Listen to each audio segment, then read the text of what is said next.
Shalom Aleichem Mishpachim. We're in a new Torah reading in Parshas Vayigash in the book of Breshis, Genesis. We are in the 6th Aliyah. Today is the 3rd of Tevet.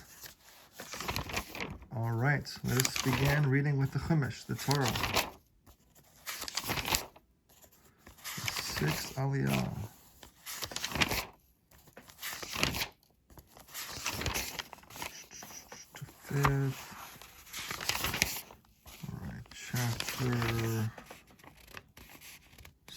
Chapter 46, verse 28 through 47, verse 10.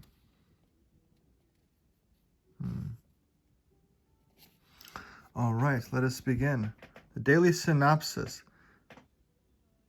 Okay, so Torah is on top and Rashi's commentary is on the bottom.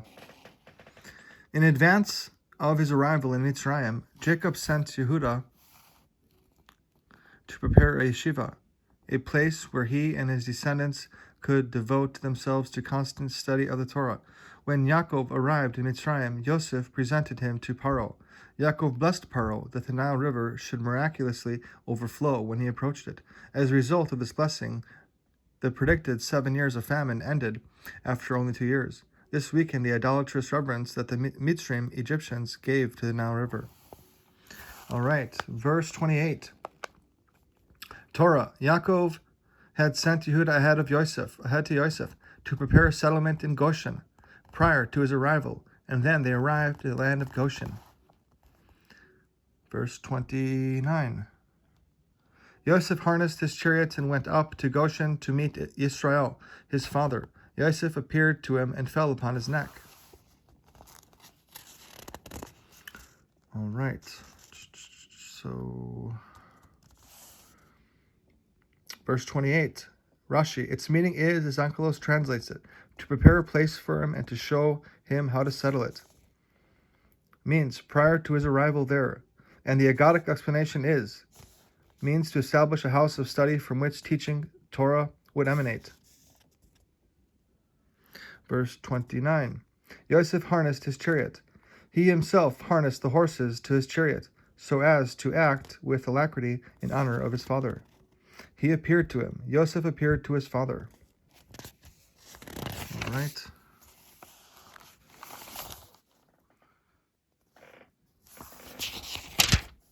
Verse 29. Torah, Yosef harnessed his chariots and went up to Goshen to meet Yisrael his father. Yosef appeared to him and fell upon his neck. And he wept a great deal on his neck. Rashi, and he wept again on his neck, signifies a great deal of weeping. Similarly, we find, for he does not place on a man, meaning more than is proper. He does not place on him accusations additional to his sins. Here, too, he wept a great deal, and continuously, more than the usual. Yaakov, however, did not fall on Yosef's neck, nor did he kiss him. Our rabbi said that he was reciting the Shema. All right. Verse 30. Yisrael then said to Yosef, if I were to die now, I would die comforted, since I have seen your face and that you are indeed still alive. 31. Yosef then said to his brothers and to his father's household, let me go up and tell Paro and say to him, my brothers and my father's household who are in the land of Canaan have come to me. All right. Verse 30. The straightforward meaning is, as Onkelos translates it, if I were to die now, I would die comforted. But its midrashic explanation is, I thought I would die twice, in this world and in the world to come, because the divine presence left me, and I thought that the Holy One, source of blessing, would blame me for your death. Now that you are still alive, I will only die once in this world. Verse 31. And I shall say to him, my brothers, and furthermore, I will say to him, and the men are shepherds. Verse 32, and the men are shepherds, for they have been livestock dealers, and they have brought their sheep, goats, and cattle, and everything that is theirs. Verse 33, Now, when Pharaoh summons you and asks, "What is your occupation?" you should answer, "Your servants have been livestock dealers from our youth until now, not only we, but even our fathers, so that you may live in the land of Goshen. For any shepherd is an abomination to Mitzrayim." All right. Verse 34. Rashi, so that you may live in the land of Goshen, which you require, since it is a land of pasture. So if you tell him that you are inexperienced in any other work, he will send you far away from him and settle you there. For any shepherd is an abomination to Mitzrayim, because sheep are considered by them as gods. Chapter 47, verse 1. Yosef then came and told Pharaoh, saying, "My father and my brothers and their sheep, goats, and cattle, and everything that they own have come from the land of Canaan, and they are here in the land of Goshen." Verse 2. Torah. He then took 5 men from among his weaker brothers and presented them before Pharaoh. Verse 2. Rashi. Then, from among his brothers, from those of lesser strength, who did not look strong, for if Pharaoh would see that they were strong, he would make them his soldiers. And these were the weaker brothers, Reuben, Shimon, Levi, Issachar, and Benjamin. Those whose names Moshe did not repeat when he blessed them, but the names of the strong ones he repeated. And this blessing he gave to Yehuda and said, "Listen, O Eternal, to the prayer of Yehuda." And about Gad he said, "The source of blessing enlarges Gad's territory." And about Naphtali he said, "Naphtali." And about Dan he said, "Dan." And similarly with Zebulun and with Asher. This is the version of Bereshis Rabbah, which is known as the Agada of the land of Israel. But in our Babylonian Talmud we find that those whose names Moshe repeated, they were the weaker ones, and them he brought before Pharaoh. And Yehuda, whose name was not repeated because of weakness, but for a specific reason, as is stated in Bava Kama. In the Brisa of Sifret on Bezos Ha-Baracha, we have the same version as our Talmud. Verse 3, Torah. Pharaoh asked his brothers, "What is your occupation?" And they answered Pharaoh, "Your servants are shepherds, not only we, but even our fathers." Verse 4, Torah. They then said to Pharaoh, "We have come to sojourn in the land, for there is no pasture for the sheep and goats that belong to your servants, since the famine is severe in the land of Canaan. So now, may your servants please live in the land of Goshen." All right. Verse 3 and 4.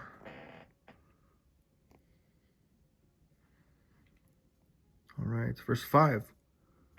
Torah. Pharaoh then said to Yosef to convey to his brothers, "Your father and your brothers have come to you." Verse 6.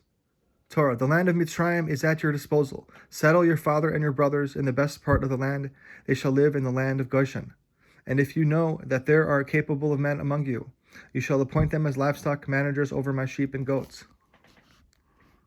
All right. Verse 6,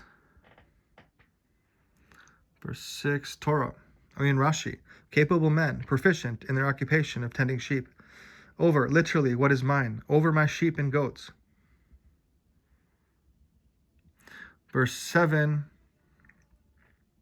Torah. Yosef then brought Yaakov, his father, and presented him before Pharaoh, and Yaakov greeted Pharaoh. Verse 7, Rashi. Yaakov then literally blessed. This was a greeting of peace, as is the manner of all who occasionally appear before kings. Salut in Old French. Verse 8, Pharaoh asked Yaakov, "How old are you?" Verse 9, Torah. Yaakov answered Pharaoh, "The span of the years of my sojourning has been 130 years, but the years of my lifetime have been short and harsh, and have not approached the pleasantness of the years of my father's lifetimes in the days of their sojourn." Verse 9, Rashi, means the years of my sojourning. All my life I have been a sojourner in the land, and they have not approached in the pleasantness of the years. All right, verse 10. Torah. Yaakov then blessed Pharaoh, and he left Pharaoh's presence. Verse 10, Rashi, Yaakov then blessed, in the manner of all who leave the presence of princes. They blessed them and obtained permission to leave. And what was the blessing that he gave him? That the river Nile should rise at his approach. Since Mitzrayim is not irrigated by rainwater, but the Nile rises and irrigates it. And from the blessing of Yaakov onwards, Paro would come to the Nile, and it would rise towards him and irrigate the land.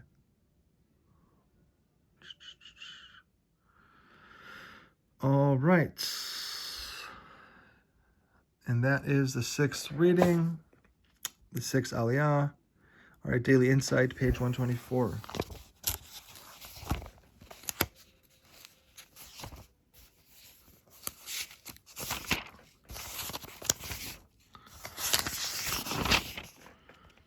That's Shabbos, the 6th, which is Friday.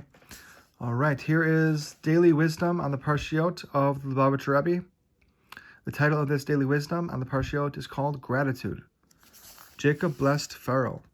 We are taught that Jacob blessed Pharaoh, that the Nile River would overflow and irrigate the country whenever he approached it.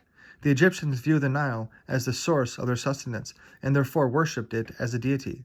By blessing Pharaoh that the Nile would overflow only when he approached it, Jacob weakened the idolatrous reverence in which the Egyptians held the river by demonstrating that it was controlled by God. Pharaoh himself, however, proved to be the ultimate ingrate. Instead of thanking God for this blessing, he falsely attributed it to his own powers. This contrasts sharply with Jacob's own response to God's blessings. That is, my sense of worthiness have been diminished due to all the acts of kindness and trustworthiness that you have done for me, your servant. By learning from Jacob's example of humility, honesty, and gratitude, rather than from Pharaoh's example of arrogance, vanity, and ingratitude, we will receive, as did Jacob, God's supernatural assistance in all that we do. All right.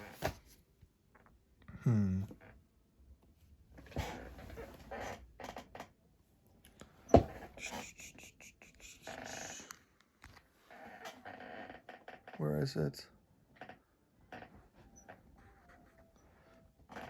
Oh, there it is. Let's read Daily Wisdom on the Parshiot, more Daily Wisdom of the Lubavitcher Rebbe. All right, this is the 6th reading, book of Vayigash, Parshas Vayigash, book of Breshis, Genesis. All right, the 6th reading is chapter 46, verse 28, through chapter 47, verse 10, what I just read. Jacob arrived in Egypt and was overjoyed to be reunited with Joseph. The title of this Daily Wisdom on the Parshiot is called Succeeding Our Forebears. Israel said to Joseph, "Now I can die, having seen your face and having seen that you are still alive." By these words, Jacob meant that he could die confident that Joseph would fully transmit the teachings, traditions, and way of life that Jacob had received from his predecessors, despite the fact that Joseph was engaged in the business of running Egypt. Learning from Joseph's example, we too should strive to make our forebears proud of us, making them confident in our ability to transmit our precious Jewish heritage to our own and succeeding generations. It is not enough for us to look back nostalgically at the warm, inspiring, and holy lifestyle of our grandparents or great-grandparents in the old country, or even to teach our children to share this nostalgia. We must become our forebears, totally immersed in the study of the Torah and living according to its teachings, even while fully engaged in our modern, cosmopolitan lives. Only then will our forebears rest contentedly and look at us proudly, secure in the knowledge that their progeny, we and our children, are happily devoted to making the world into God's true home. Beautiful. All right, and that is the Torah reading with Rashi, Parshas Vayigash, and the Daily Wisdom readings, Wisdom of the Lubavitcher Rebbe, and Parshas Vayigash. Have a wonderful day, and Shabbat Shalom.